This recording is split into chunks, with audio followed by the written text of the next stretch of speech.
There's a lot of floor coatings out there. There's a ton of them.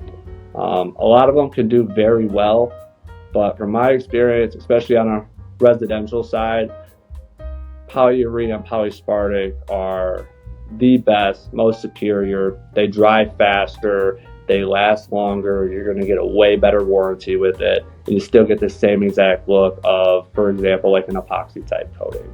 But you run into a lot less issues, and it's a lot easier to clean.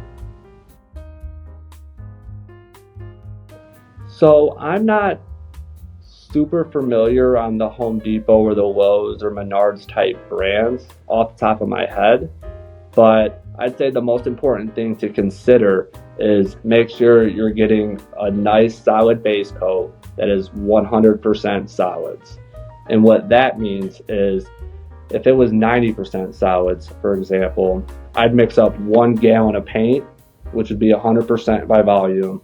But when I install it, when it dries and evaporates and turns from a liquid to a solid, you're going to lose 10% to evaporation, which in terms just means the strength of it.